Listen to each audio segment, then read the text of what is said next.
Memphis is the home of the blues, rock and roll, and Earle Farrell. From the Collierville Square to the mighty Mississippi, the Earle Farrell for Memphis show is all about good things that happen across the Bluff City and the people who make Memphis cool.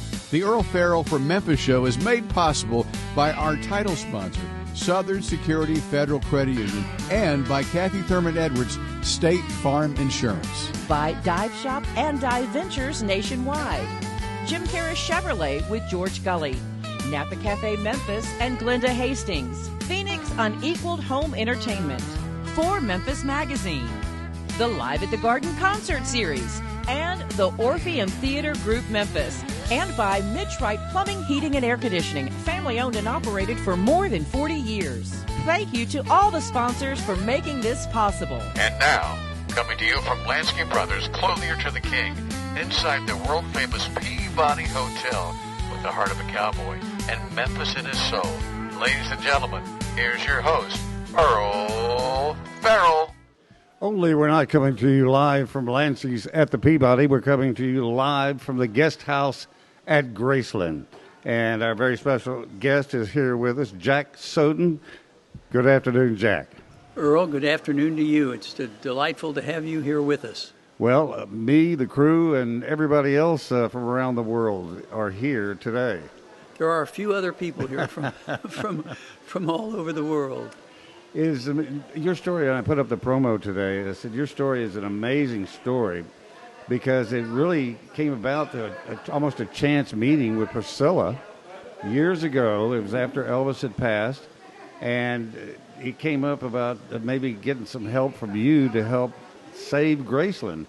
And because, in fact, I've got a shot here of the funeral, and where were you when you found out that, and having no knowledge, that none of this relationship with Priscilla or Graceland was going to come about? You were watching the funeral just like the rest of the world was. No, I mean, early on I learned that it seemed that everybody had an Elvis, the day Elvis died story. In other words, you could name sports figures and other movie stars, etc., that we all knew had passed away. But people couldn't say, I remember that afternoon exactly what I was doing, what I was wearing, when they heard that Elvis died. But everybody knew where they were with Elvis. And people likened it to the day Kennedy was shot. And, and I just thought, it's kind of amazing right out of the chute. But the fact is that, like, I was in Kansas City. I was a young stockbroker. And I famously later acknowledged to Priscilla that I wasn't much of an Elvis fan. I was a Beatles fan. And I was dumb enough to say that to a reporter who put it in the paper, and I got some, you can imagine, some choice mail. Elvis fans are very protective. Well, and of course, the obvious. It was very easy, given more exposure, it was easy to become an Elvis fan. Yeah.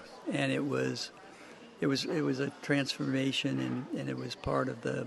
But I've got to admit, the day I'm all over the place. But the day at a lunch that I told Priscilla we were talking about something, and I said, I thought Elvis was great, but it wasn't like I wasn't one of the dyed-in-the-wool Elvis fans, and more the Beatles. And she said, if you can be objective about it, you're going to have an easier time than if you're emotional about it. So in any event, she was very, very right, and I got I got the opportunity to make a business plan to open Graceland because I wasn't an emotional, dyed-in-the-wool Elvis fan. Well, you were an analyst. I mean, that's what you did for a living: analyzing companies, analyzing deals, and so this was just a deal. How did we save something this incredible? And I thought what you did next was genius. You went to every venue that existed in the United States.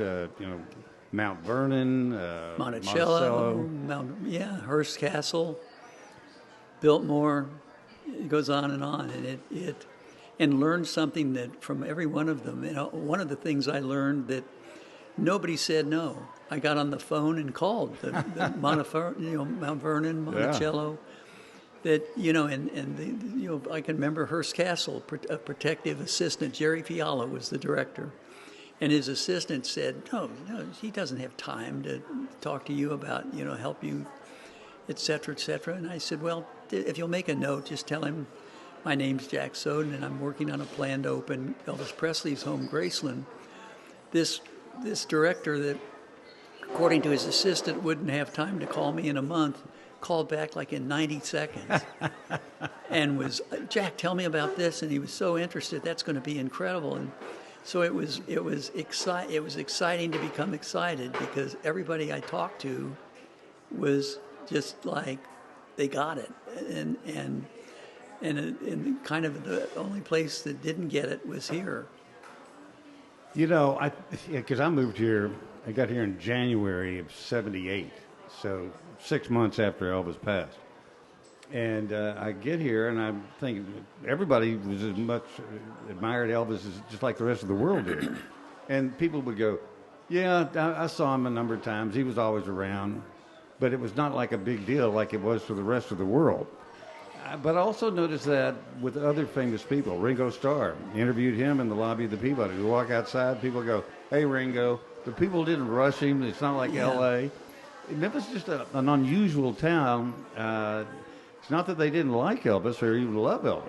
Well, yeah, no, I mean, to make sure I don't leave that sounding like a negative punch to Memphis, Memphis was very typical, and people were typical of the treasures of their own hometown. Yes.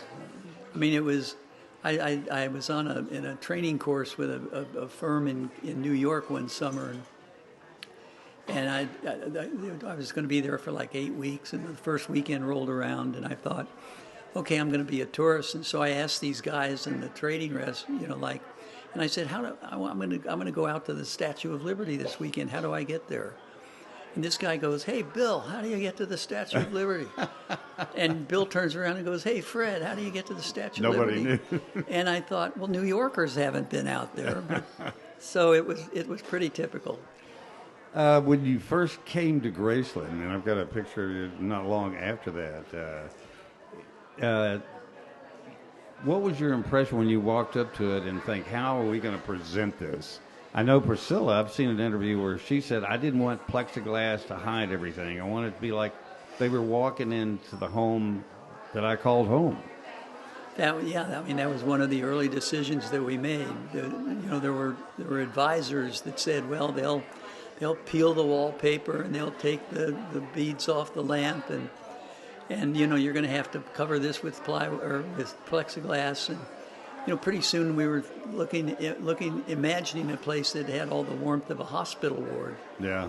And the fact is, the decision was made to take our chances, to let's bet on the Elvis fans to take care of Graceland with us. And you know what? We opened Graceland, and the days, 3,034 a day, which was a sellout, 3,000 people a day for the first few weeks. And there were no missing beats. There was no peeled. It was just amazing. I mean, people were genuinely respectful and protective of Graceland. I think the term Priscilla used was reverent, and I think that is how they are. And 22 million people later, there's still no graffiti anywhere on the house, anywhere around the wall, but that's always been. The wall is just part of a separate tradition. Does it amaze you 22 million people have showed up? It's like we opened the doors and wondered if anybody would come, and 22 million later, they're still coming. Yes, and it is.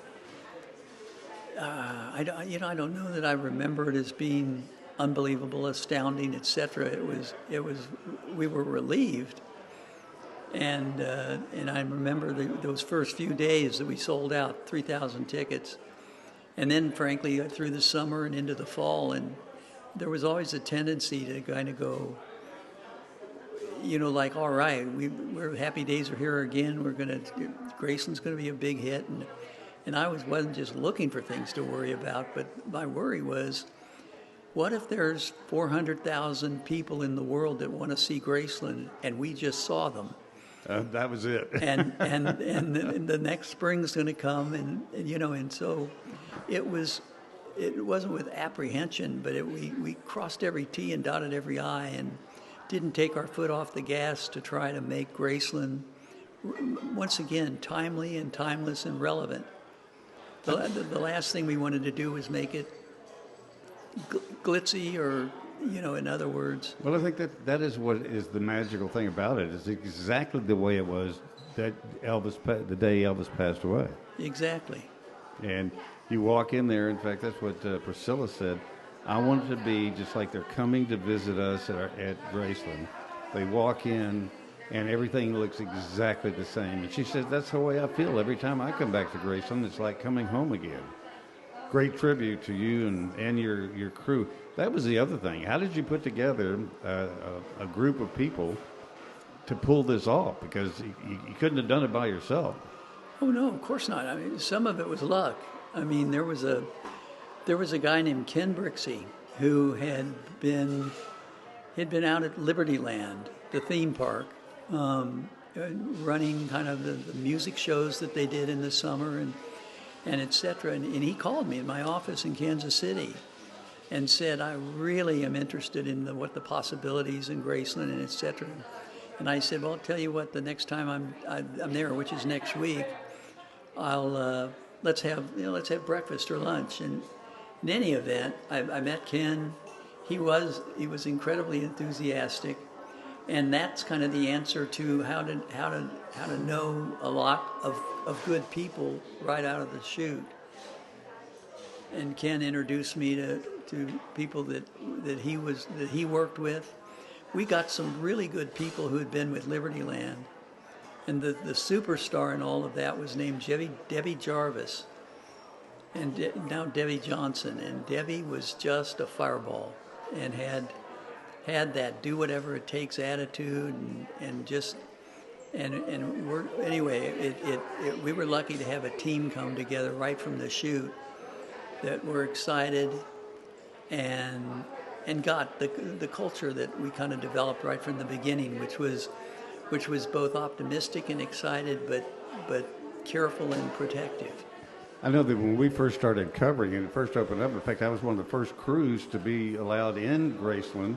Todd Morgan was the PR guy in those days. Right. And we came in, we interviewed Elvis's cook for many years, and in the kitchen, and we took there for a couple hours.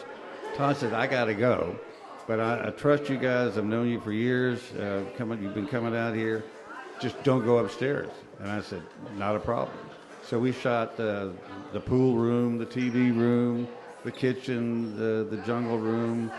I think we shot out in Vernon's office. I didn't even think about going upstairs. And over the years, people always ask me, you went upstairs, didn't you? And I said, no. Well, you tell somebody you're not going to do something, you don't do it. I know, but we helped them stay true to their word by locking the door. Yeah, well, there you are. We trust you, but we verify. Yeah, trust but verify, exactly.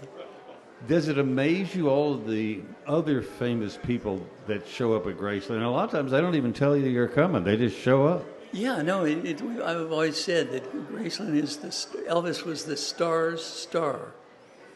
Stars about whom people are starstruck were starstruck about Elvis and Graceland, and would say so. And ultimately, almost everybody in the world that we'd want have come to Graceland. And the ones like you mentioned that were kind of dear to everybody's heart were the ones who just came, stood in line, bought a ticket, and went on tour. And, no special treatment. Didn't ask for any, didn't even acknowledge. And our people, our tour guides, were kind of trained to go, excuse me, are you Bob Dylan? Are you, and their instructions were, and if he says yes, ask him if there's anything you can do, and otherwise leave him alone. Yeah. And we had, Paul Simon toured without notice with his son, and then went back home and wrote the Graceland album. So we always had kind of an affection for the people that were like that. And then, of course, the opposite were celebrities you hardly ever heard of that demanded security and after-hours protection. And you go, as Todd Morgan used to say, no matter who you are, you're not the biggest star on the grounds when you're at Graceland. I think a lot of them realized it not until they came to Graceland, but once they went on the tour saw his gold record collection, and they'd go, man, I thought I was a big deal until I saw what Elvis said. Because when you see it all right there, I mean, you know he had gold records, but there they are. And it's just about how many hits and just about all he did in just 42 years. I think that's the other amazing thing is he did so much in such a very short period of time. Yeah, well, I mean, theoretically, he wasn't working at the age of 1, so he only really had about 10 or 15 years. Well, he wasn't knocking them dead then. Yeah, probably was. In any event, no, it's a phenomenal story right from the beginning and still is. In order to keep it growing, though, because it's like everybody said, it's like a shark. If a shark doesn't keep moving forward, he dies. Graceland, even though you didn't change anything about the house or anything else, you certainly changed the environment. It's now called or referred to as the Graceland campus because it is a campus. You've got the guest house we're in today here in the lobby. You got the complex across the street that when I first started covering Elvis in Graceland, it was just a regular shopping center. It had a vacuum cleaner repair store there. Yep, it was. TV repair place. It was just a neighborhood shopping strip. Well, I mean, the thing for us, of course, was and is to simultaneously, meticulously preserve the historical Graceland and continually evolve everything around it with new exhibits, new opportunity. In other words, we took the cars off the carport and gave them their own car museum. Yes. And ultimately, like in the last 5-10 years, built the new Elvis the Entertainer, and of course the hotel with its 460 room theater and etc. There's just a whole lot of ways to celebrate the culture and the Elvis legacy that didn't involve changing one iota of the Graceland itself. I was just looking at some of the fans here today in the lobby. Most of them that we've seen weren't even alive, born yet, when Elvis passed away. These are fans that are new generations, and they keep happening because Elvis is still relevant. Absolutely. No, I mean that was the goal, and frankly, it's easy. It's there. Elvis. I've always said, all we have to do really with Elvis is introduce him to new generations, and then get out of the way. Yeah. And let the magic happen because. They don't need us. Well, they're not going to become Elvis fans because we told them to. No. They're going to become Elvis fans because we helped them discover Elvis.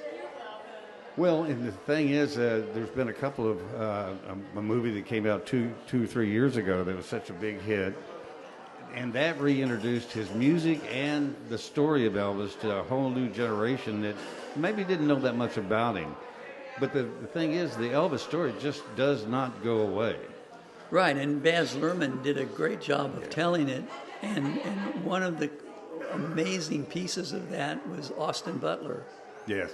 Austin Butler, who probably should have won the Oscar, really put in a portrayal that's I don't know who's going to try to follow that. It's a tough one. And no, there are the tribute artists now that are thriving and wonderful and etc. But basically doing what Austin Butler did on 35 millimeter film on camera was. And he did all the singing himself. Is that correct? Almost all of it. Yeah. Yes, other than a couple of songs. Well, I just remember interviewing Norbert Putnam once on my show, who was Elvis's bass player at RCA in Nashville. Right. And they were here in Memphis actually doing the one recording session at Stax Records that he ever did. And they were doing some cover songs, and somebody in the group said, "What about doing some Roy Orbison?" And Elvis goes, "Man, if I thought I could sing any of Roy's songs, I'd have done it a long time ago." Yeah. Nobody can sing like Roy Orbison. And he was wise.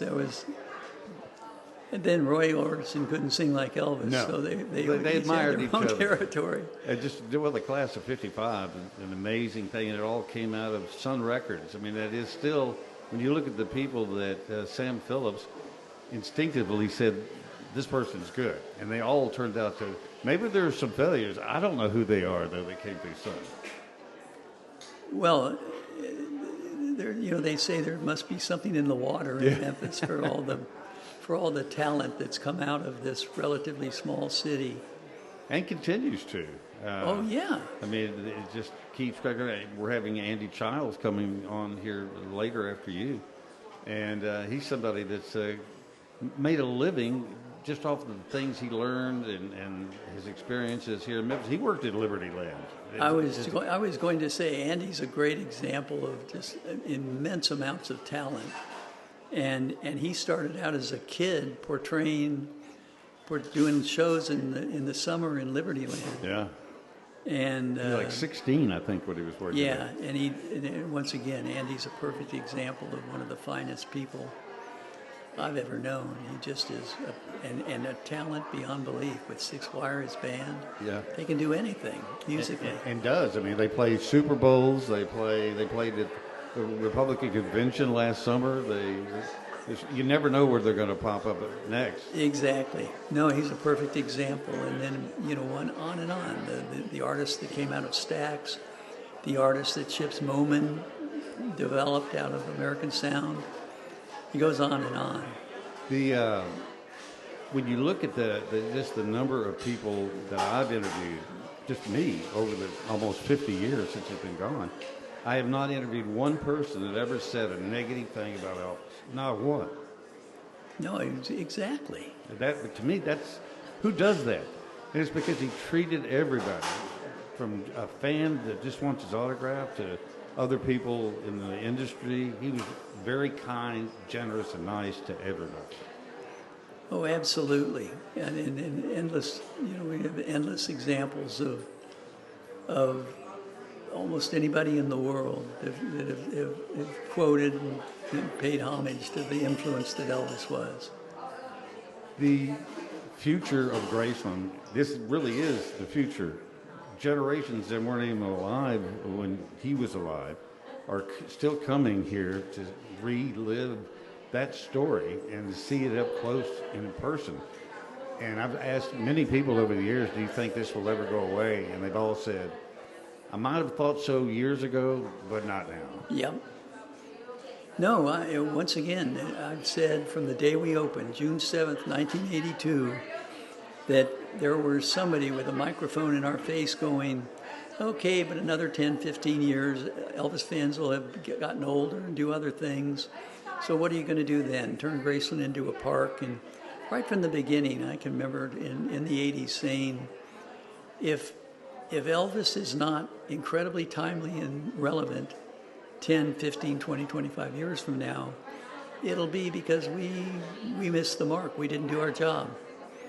And that doesn't mean give any credit to ours. I've said all along our mission statement is don't screw it up. And Elvis left this legacy that is so powerful. There are people here this week from just about I'll bet 100 countries. Yeah. And a reach like that is unbelievable, and it's because of his talent. Not because of our marketing plan or new restaurant or new exhibit. It's Elvis. It is. We're looking at video screens behind you in the bar area, and then two different videos of Elvis. It is. He really did have it all. He had the looks. He had the charisma. He had the talent, the singing ability, just all of it. In fact, somebody once said that he would have been absolutely unbelievable if he wrote music as well, but he never did write music. He contributed, but right. But I think that's it. Is that his talent was so immense that it is timeless, and I never get tired of listening to Elvis music. We had Argo here earlier with a Sirius radio station that's all Elvis music, and he said, "Listen, that's all we play every day, all day." 24/7, 360 days a year, and we're doing great. So I think that's another element that keeps perpetuating the Elvis story. Oh yeah, no. Once again, it feeds on itself, but frankly, right now, just walking around and looking at the range of people and their ages, and you talk to them and what they love about Elvis, why they're here. And, there's a whole lot of community about it, too. There are so many people here, so many, that another thing you ask them that they have the answers of multiple. In other words, third time I've been to Graceland for Elvis Week, the 8th time, the 20th time, and it's because they found a community like themselves and have made lifetime friendships. We've got all kinds of people who met here at Graceland and got married and had kids, and now the kids are Elvis fans. It's just a wonderful thing.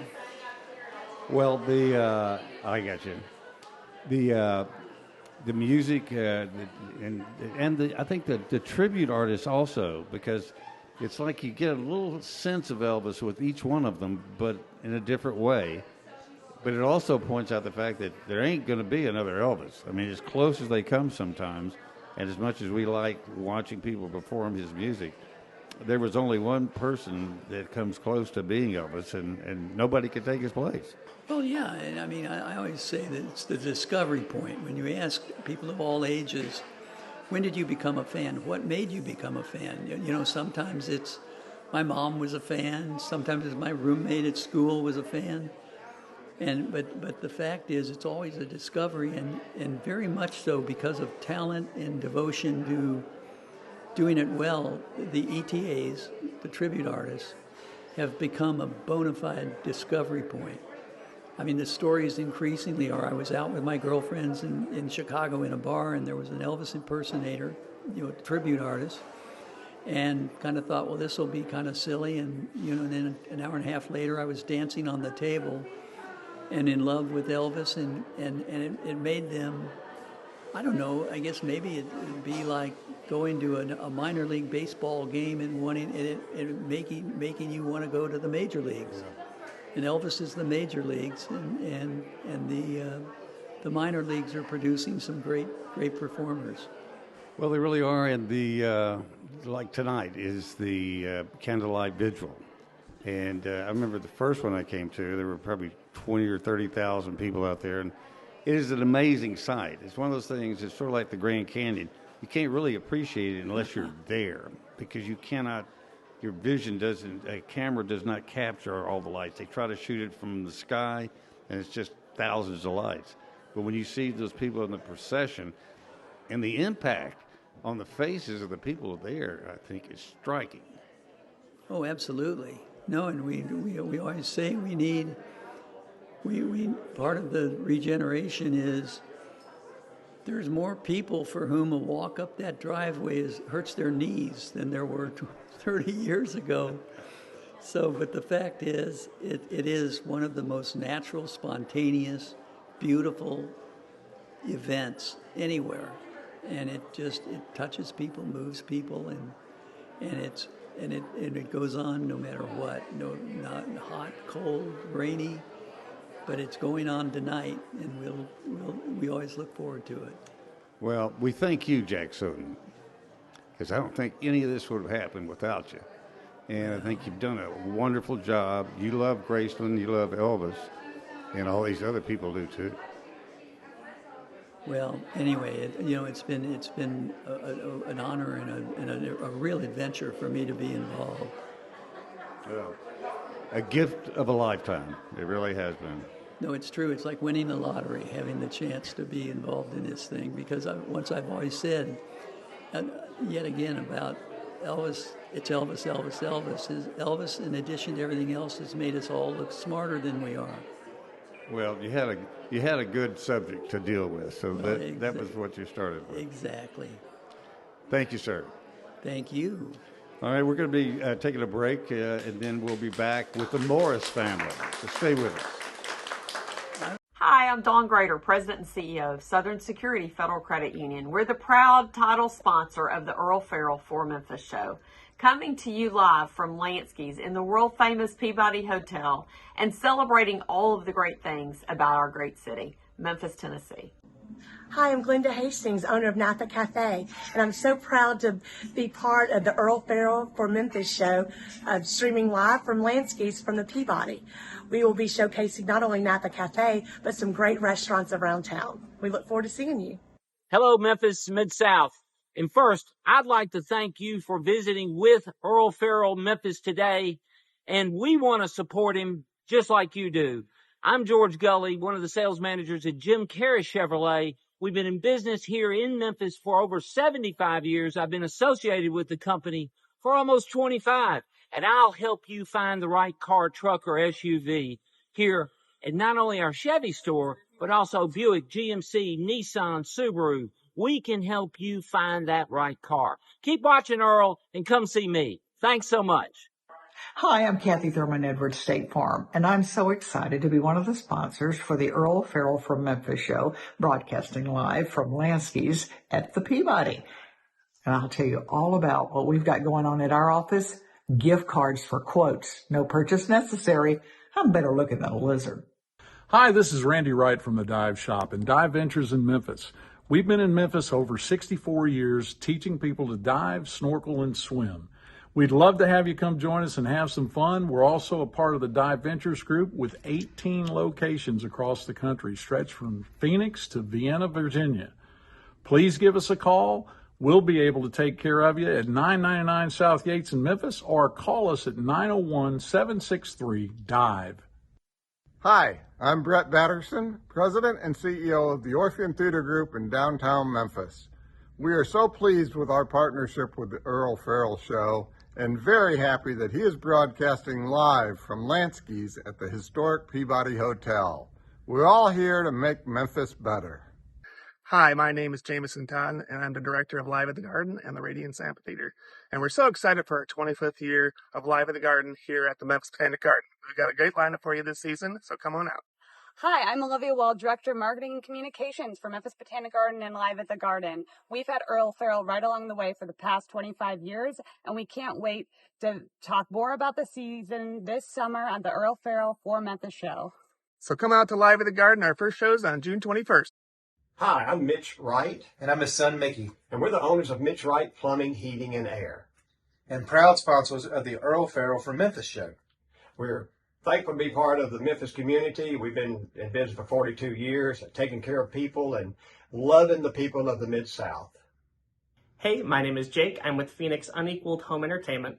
I just wanted to introduce myself and kind of what I do here at Phoenix. I'm a sales engineer.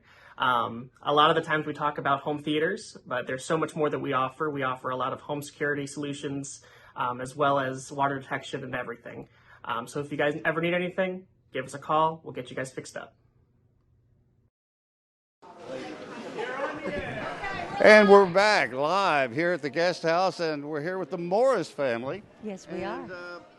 In the promo, I tried to explain who y'all are. It's sort of like my wife, and she explains her relatives.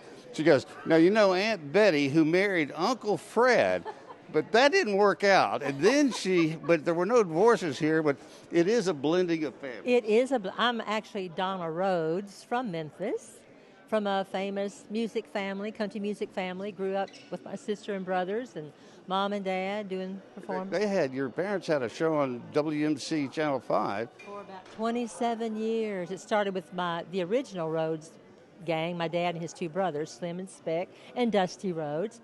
And Mom came into the picture when they married, and then they had kids, and we just all became a big family thing. But yes, every Saturday afternoon on Channel 5 right here in Memphis for about 27 years. Well, I'm also an alum of Channel 5, so... are you? I worked there. So you know Dick Hawley? I knew Dick very well. In fact, Joyce Peterson, who's still there, actually said, and I heard this on the Today Show today, there was somebody on there who said they were somebody else, but she said, hi, I'm Dick Hawley, and then she went, wait a minute, no, I'm not, because it was in the teleprompter. So. Oh, I loved him. But you're in showbiz, you know how it works. Oh, I do. Introduce me to everybody else and tell me the relationship. This is my husband, Craig Morris. Hello. And we met in Nashville on a television show called Nashville Now, which was Ralph Emery hosting. And it was a big variety show, and nationwide, the first country music network ever, TNN. And we were two of the four background singers on the show. And the show was a long-running TV show for 10 and a half years. Wow. Live TV, Monday through Friday night. That's how I met Craig. So were you another guest on the show or a fan? Or? I moved to Nashville to write songs. I'm from Piggott, Arkansas originally, and started going over there as a teenager and went in to write songs, had a few hits. In songwriting, you don't make a good enough living or a dependable enough living certainly not to raise a family on. Better have a day job. Well, I toured with Ronnie McDowell, and I toured with Donnie and Marie Osmond, and worked studio things and singing and playing piano. And a job came up about a year after they started looking for somebody to fill in for one of the background singers. And I got a call from a mutual friend saying, would you be interested in auditioning for the Nashville Now singer job? And I said, tell me about it. And they said, well, you need to be able to sing high, and you need to be able to sing bass, and you need to be able to sing solo and harmony. And I said, well, other than that, you don't have to dance, which was good. And I said, well, how much does it pay? And they told me how much it paid, and I went, what time can I be there? And while there, sparks flew, and we met, and... she had a regular gig. I had a regular gig. She had a regular gig, and I just left the Osmond family and organization, and I was what they were looking for, and apparently more, because we ended up falling in love later on. And the rest, they say, is history. Yeah, well, the rest is right here. There's the history right there. These are both of your kids. This is our youngest son, Sam. Only son. Only son, Sam, but he's your favorite son. And my favorite of the sons that we have, and our daughter, Savannah. The music people you've been involved with over the years is pretty phenomenal. I mean, when I was at Texas Tech in 1969, my freshman year, I was listening to B.B. King, Al Green, that whole R&B thing. And I had no idea at the time that I'd someday meet the backup singers to Al Green's and all his favorite hits. I mean, how did that whole thing come apart? Well, my sister Sandra and I, being from the Rhodes family and being on television every week, people in town knew who we were, and we thought it'd be fun as teenagers. We were hearing all the cool hits that were coming out of Memphis. And since we were raised in a country music family, the R&B thing really, as teenagers, we liked that. So we just kind of went around to studios, and people knew who we were. And we said, well, we'd like to, if you ever need any background singers. So we started getting work doing that in late teenage years. I read somewhere where Willie Mitchell actually saw you on your parents' show, and that's where he put a call in. Exactly. He called, he found our home number and called and talked to my mom, and he told her who he was, and he said, I would like to use your daughters on some sessions that I'm recording, if that would be okay. And I think I wasn't even driving at that point, so my dad took Sandra and I down to East Memphis, not a really great part of town, to be, and Willie would come out there and meet us at the car and take us in the Royal Studios. And that's how we started. Willie just loved us. And one day we were working, and we said, we're country music and you're R&B. What made you want to hire us? He said, well, to me, country and R&B are cousins. He said, they're soulful. And he said, I like the way you two girls sound. Oh, we worked for him for years, and that's how we got in doing demos on Al Green, this up-and-coming guy that Willie was producing, and Ann Peebles, and so many. Tina Turner. We did some Tina Turner there, and so we worked for Willie for years, and once the Al Green phenomenon took off, it was like, wow. So we got to sing on all of those wonderful hits that Willie produced on that. When Al Green came back from, he did just religious music for a number of years, and then he wanted to come back and start performing, so he went to the New Daisy, and I just loved his music for so long, so I got a hold of his people. I said, I do the morning show on Channel 5, so I can't stay up late for his show. Can I come before he goes on to interview him? He said, let me check with the Reverend. So he did. He called me back and he says, come on. So I go, wow, I'm getting in. Open the door. He stands up. He's sitting at a makeup table at the New Daisy Theater. And he stands up. He's a $1 million smile. He goes, Earle Farrell, watch you every morning. Oh, well, You're kidding.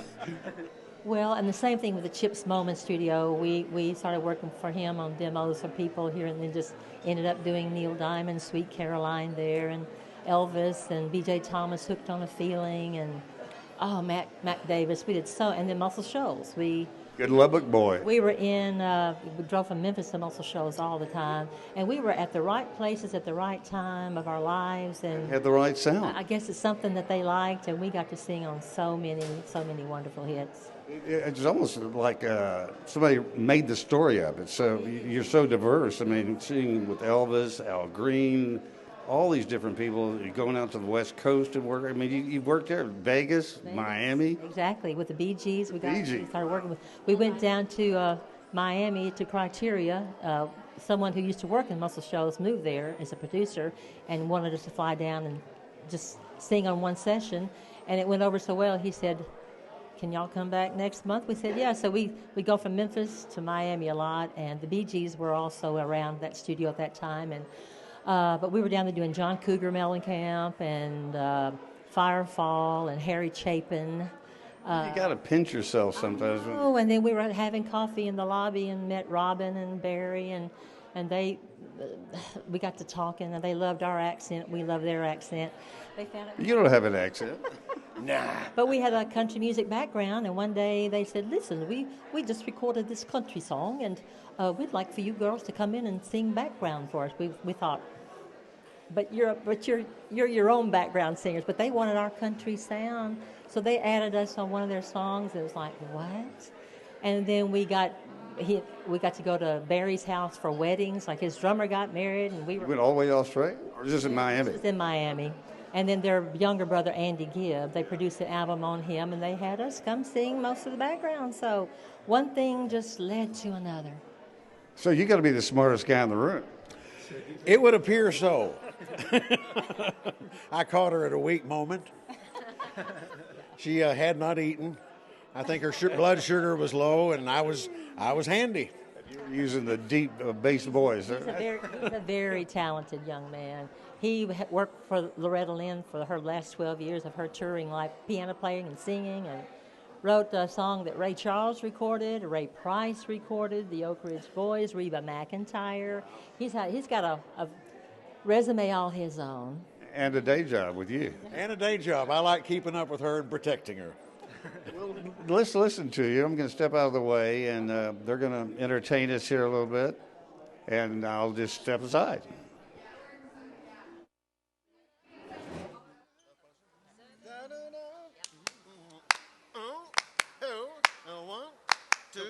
And a 1, 2, 3. Serve it up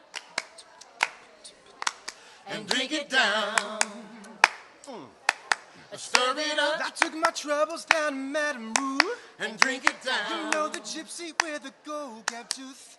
She's got a storefront of 30 for the month, selling little bottles of Love Potion number 9. Love Potion number 9. I stirred it up. And I told her that I was a flop with chicks and drink it down. And I've been that way since 1966. She gave me a wink, then she made a magic sign. She said, what you need is Love Potion number 9. Love Potion number 9. 2, 3. She bent down and turned around and gave me a wink. She said, I'm gonna mix it up right here in the sink. It smelled like turpentine and looked like Indian ink. I held my nose, I closed my eyes. I took a drink. Serve it up. And I didn't know if it was day or night. And drink it down. 'Cause I started kissing everything in sight. Until I kissed a cop down in 30 for the month. He broke my little bottle of Love Potion number 9. Love Potion number 9. Love Potion number 9. Love Potion number 9.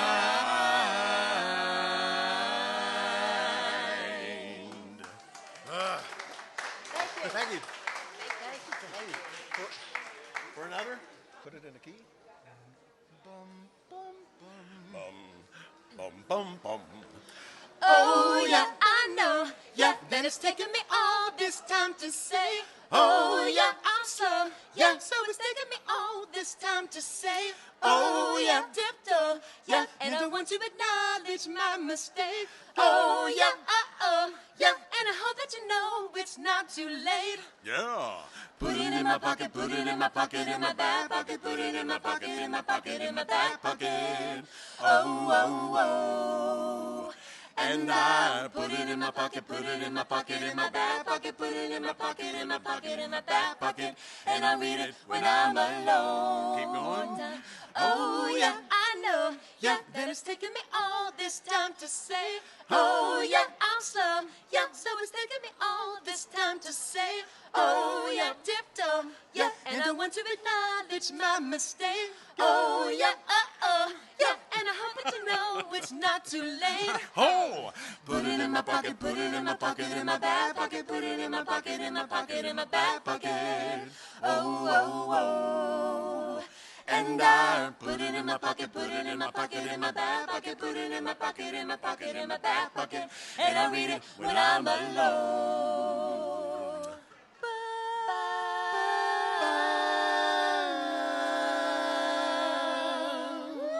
All right. Thank y'all. Now, you've been here a couple of days. What else is on the schedule for you? Well, tomorrow night we have another big show over here at the Soundstage with Andy Childs and Six Wire, our favorite band, and all these Elvis on the Jumbotron. And then we have upcoming European tours to do. We have a Mediterranean tour to do in October with all four of us and other singers. My question is, what if the kids couldn't sing? What would have happened to them? Well, we would probably have adopted them out or something. These are not our children. Don't you want these children? They're not ours. Have they always sang? I mean, from little bitty? Yeah, they have. Luckily, because you don't always know that your kids are going to get your talents. Yeah. And we thought, even though both of us are musical, that doesn't mean they are, but they are. They turned out to show that early on. And y'all love it as much as your folks do? Oh, yes, sir, absolutely. We couldn't really imagine doing anything else. And singing as a family is our favorite thing in the world. Because a lot of kids don't want to go into the family business, but that never was a problem. It was never a problem. Just we grew up learning how to sing harmony in church. And I would sing alto with Mom, and Sam sang tenor with Dad, and it's all we've ever known. And it's just such a blessing. We kind of grew up knowing that's really all we've ever known. And just getting to do music for our whole lives. I'm 32, he's 31, and we love doing music as a family unit. And we'll just do it as long as we can, and we just are so thankful. Well, it's obvious you enjoy it. I'm afraid that y'all would have gotten me the boot because I can't sing a lick, but that makes me a fan. So you have to have fans. Exactly. Well, thank you so much for coming by and enjoy the rest of Elvis Week here at Graceland. And it was a pleasure to have you on the show today. Thank you. Oh, our honor. Thank you very much, Earl. Well, we got Andy Childs coming on now. Come on over, Andy. Y'all can sit and have a cocktail and watch Andy work. Andy's is another great Memphian. We were talking about you with, you're sitting right there, so you'll get nervous. Andy never gets nervous. We were talking about you with Jack, and he was, there we go. We're getting cameras all set up now. He was very complimentary. Those get turned around somehow.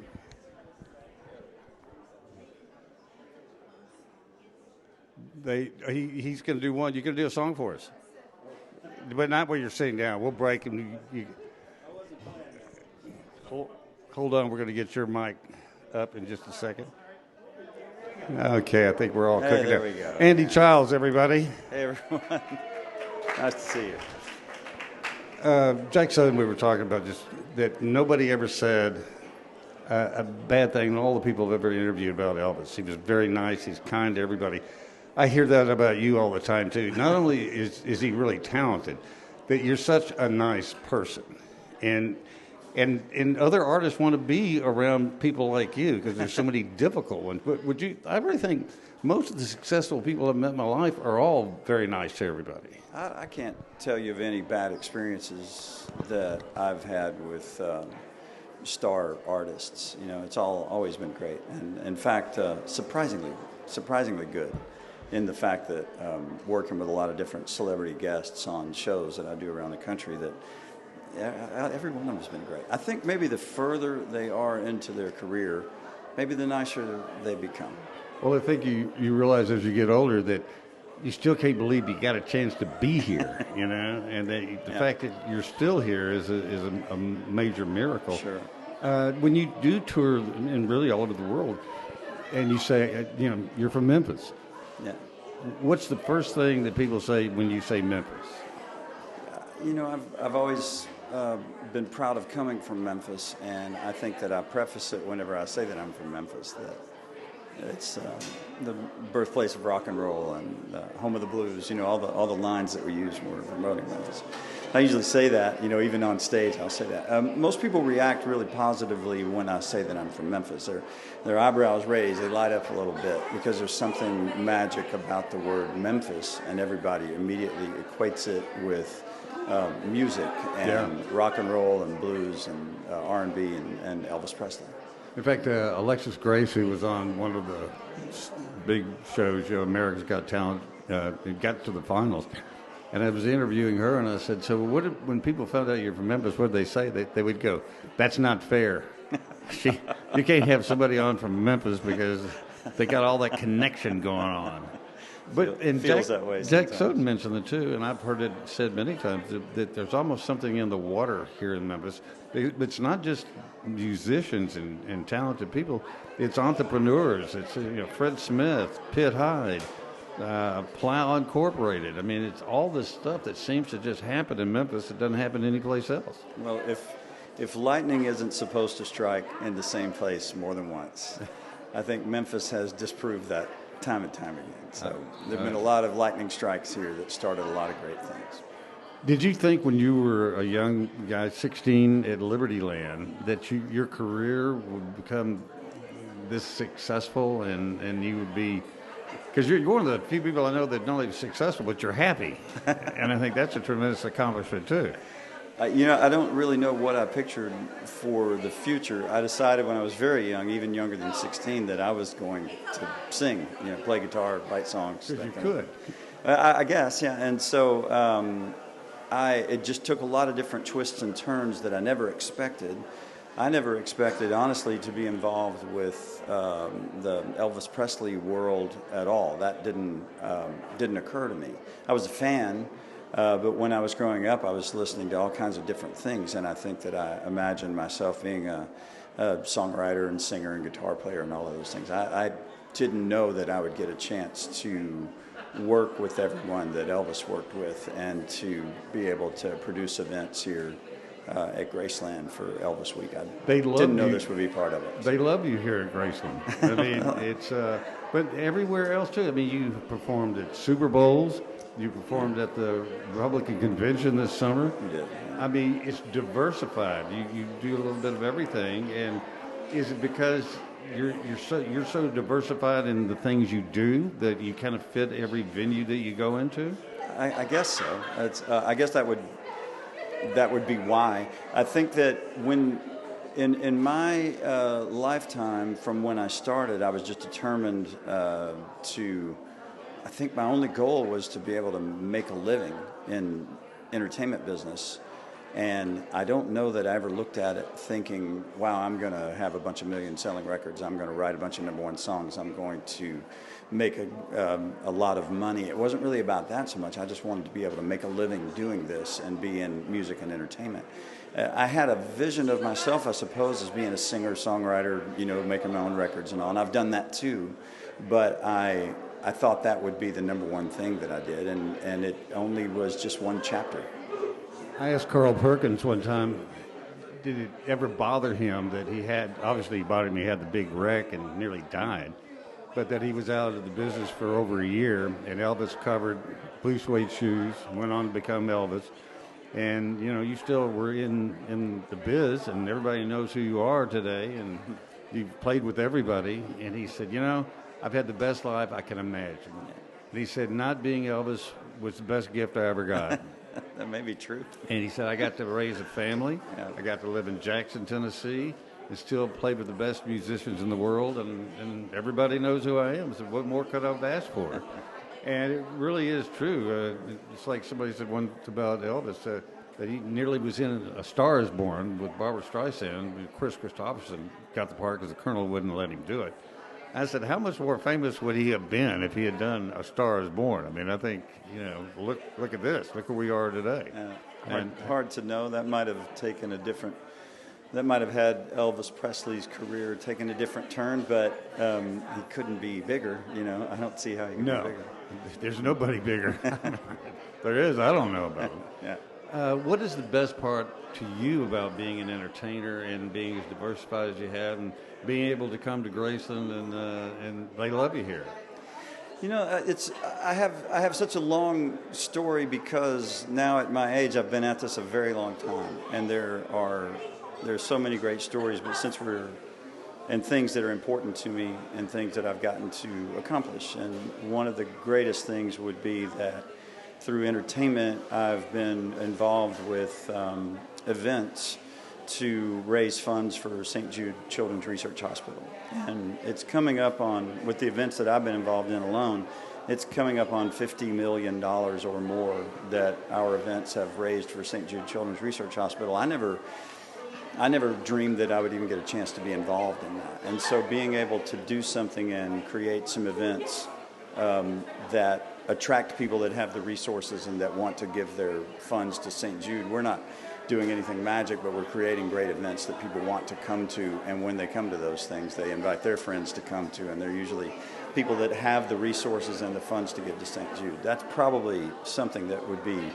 way up there at the top of the list. But since we're here at Graceland, I started out when I was a kid. I was singing at Liberty Land, and we were doing the amusement park here in Memphis, and we were doing an Elvis tribute show. Something that I stumbled into because I was a bit of a mimic when I was young.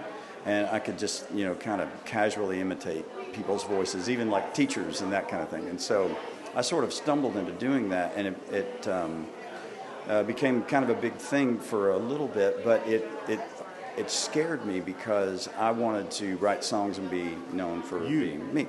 Yeah. So for a number of years after I finished that run, I wanted nothing to do with singing Elvis music. I liked to listen to it, but I didn't want to sing it anymore. I didn't want to be that guy.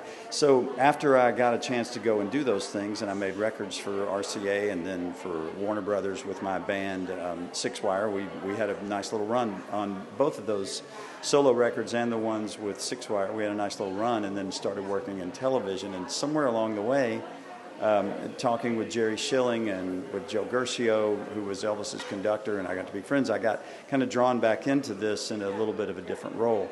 So I do sing at some of these events, but these days when I come to Graceland, I'm more of an entertainment producer, and I put together these programs that we do during what we refer to as Elvis Week, and then also around Elvis's birthday celebration. I didn't know, that's another thing that I didn't know I had in me, or that I would be able to do, but it's a stretch of talents, to try to be everything that I need to be for that. What I always liked about it is that you never did it, you never dressed up like Elvis or Young or old. You were always Andy, singing songs that were Elvis's, but you did it in your own style. But there was a similarity. It wasn't like you were trying to sound exactly like him. It was really a tribute. You were the first tribute artist then, I guess, right? No, I think that honor might go to Bill Haney. If you think back a long time ago, I don't know. I honestly never even saw myself that way. It was just something that I was doing that started as a summer job. I liked doing the music and all, and I still like to sing the songs and all, but I never really thought about it that much. Now there's a whole, obviously here at Graceland they host a big contest, and they have a lot of the Elvis tribute artists, and they're all fantastic, and they do a different thing than what I do. What I do here at Graceland is I'm part of working with Elvis's actual friends and personnel. Like we've done shows here that have featured James Burton and Ronnie Tutt and Glenn Harden and Jerry Sheff from Elvis's original touring rhythm section.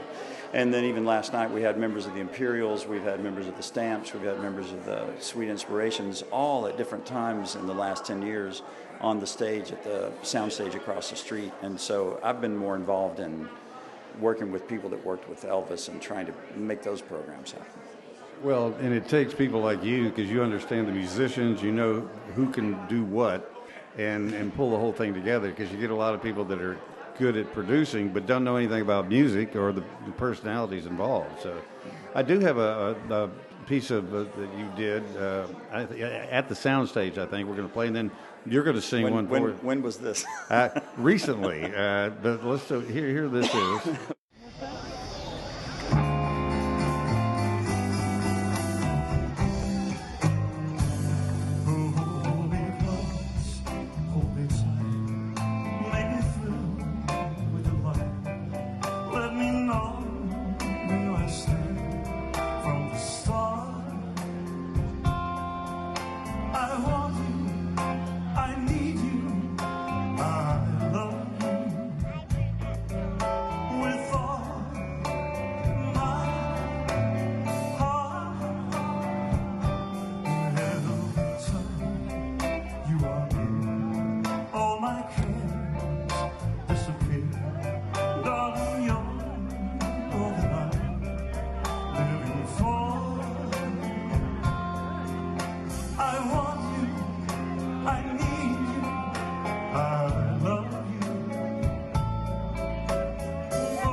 Andy Childs, everybody. Wow.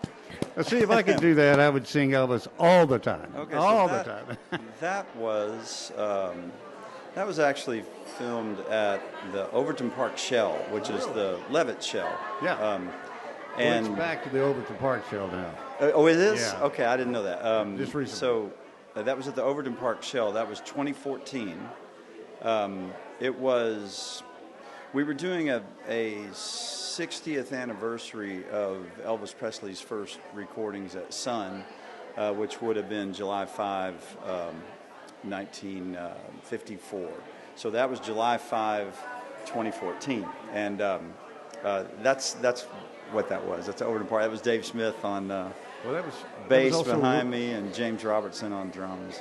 That was also Elvis's first public appearance. Well, which was the significance of it was that, and I had never, until then, I had never played at the Shell. You know, I'd seen shows there when I was very young, and I had never played at the Shell before. That was actually the one and only time I ever played at the Shell was that. Well, you did good. So I appreciate that. And your band, how did you come up with the name for the band? Was it named after a 6-string guitar? Is it? Yeah, and no, that wasn't with my the band, but you saw just then. So some years ago in the early 1990s, I was recording solo for RCA Records. I had 2 or 3 songs that charted on the radio, and I was opening some shows for Lee Greenwood. And I met his entire band is now the band that makes up my band, which is called Six Wire. And we all met when I was opening for Lee Greenwood, and we started working together, writing songs together, and recording together. And in the year 2000, we formed the band Six Wire, the 5 of us, and signed to Warner Brothers Records the following year, and then made some records for Warner Brothers, had a few songs on the radio, and a 6-wire is just a slang term for a guitar. It was something we made up because you can't, I mean, in order to trademark something, you need a word that doesn't exist, and 6-wire is not really a word, so I guess now it is. And you made it up. We have a trademark word on 6-wire, that's us. You're going to be here again doing something here tonight? Or Not tonight. Tomorrow night is a really special show. That's a really interesting thing to see. Now, you won't see me on stage. It's a show that I've produced. You may recall that some years ago, 20, 25 years ago or more, somebody came up with the idea to put Elvis Presley on screen and get all of his former band members and put them. We were at FedEx Forum. Yes, and I was part of one of those. Yeah, and it was fascinating what they did. It's amazing. And so they took Elvis and they took isolated recordings, and then they put together what we call a click track, which is so that the band can hear it, can know how to stay in tempo, and then Elvis's original band played along with Elvis on screen. It was fascinating, and it was very successful, and they toured that worldwide. And in 2017, Joel Weinshanker, who took over ownership of Graceland operations some years ago, asked if I could produce a smaller version to do here at the soundstage at Graceland, and I said yes, I can, and so I started putting together the way that I would do it. So I didn't invent what we do. But I went back and re-edited everything using live concert footage of Elvis, and I worked on it technically to isolate Elvis Presley's voice and create new what we call click tracks, as I said, so that the drummer can hear the tempo of the music, and so the live band plays perfectly in sync with Elvis. Now, I've done several versions of this show since 2017, but the one that you'll see tomorrow night is a 90th birthday special that I debuted in January here on the soundstage when it was Elvis's actual 90th birthday.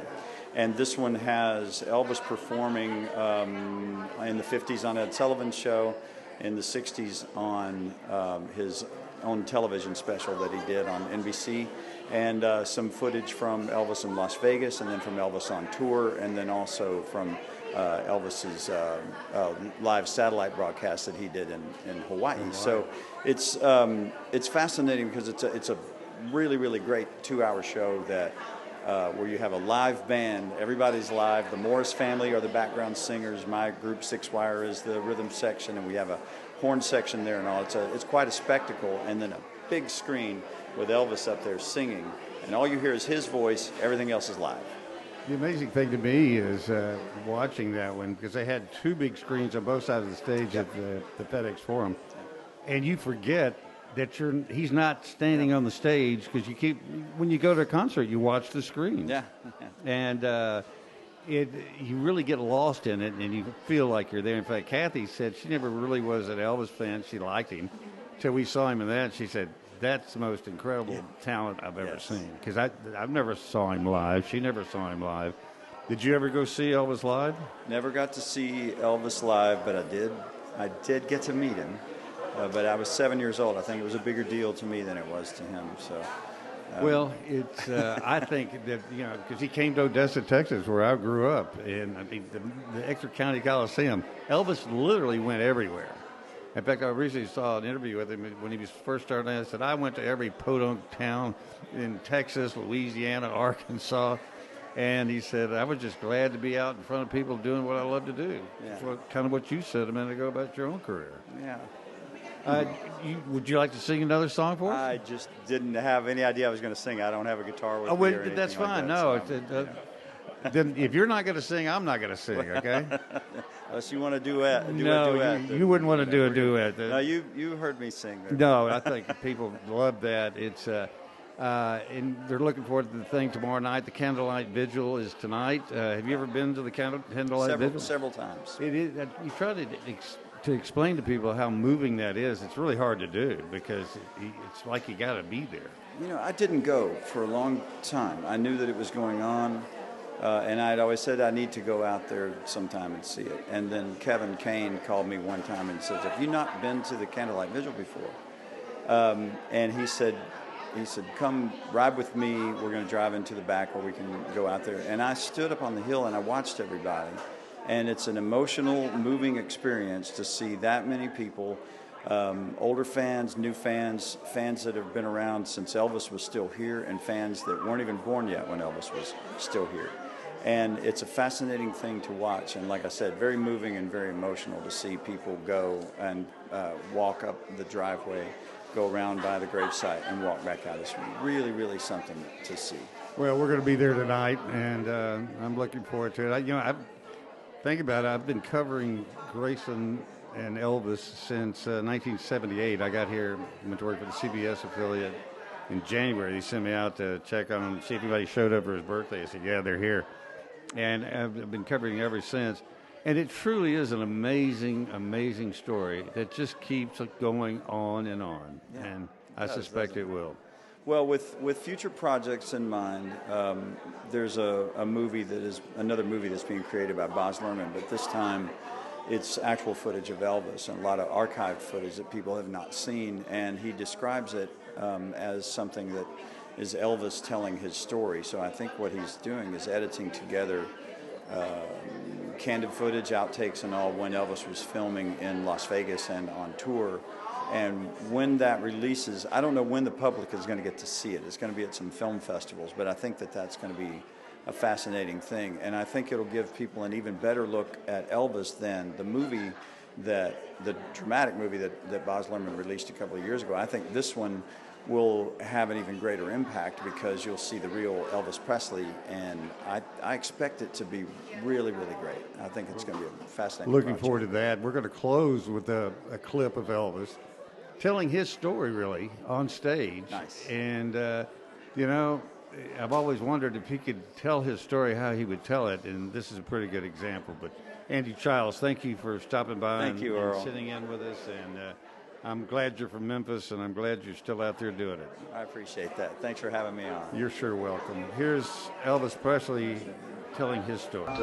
How I started and when I started and all that stuff, because a lot of it has been so inaccurate. A lot of people haven't really known what really happened. I just got out of high school, and I was driving a truck, and I was studying to be an electrician, and I got wired the wrong way, man. So one day I was driving a truck and I had a lunch break, and I went into a little record shop and I made a record for a guy, a little demonstration record.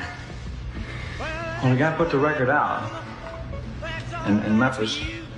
Memphis, that's my hometown. You gotta be loose when you say it, Where you from, boy? Memphis. If I get loose, I'm gonna just fall apart.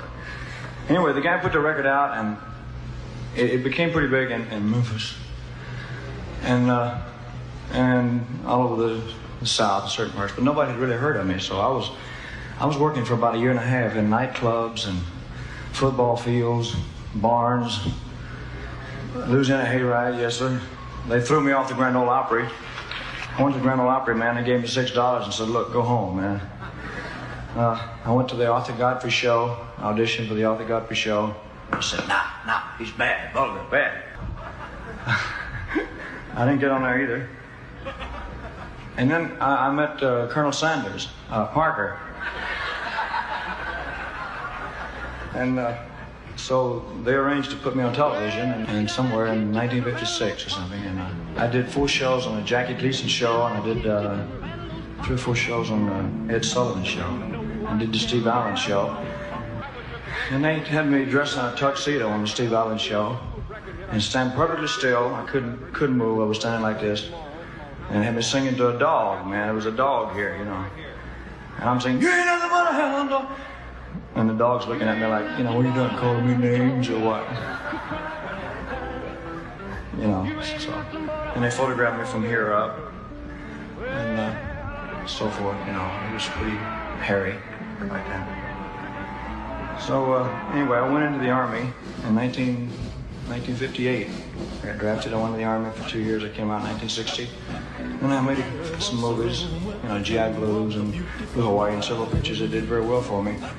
Thank you.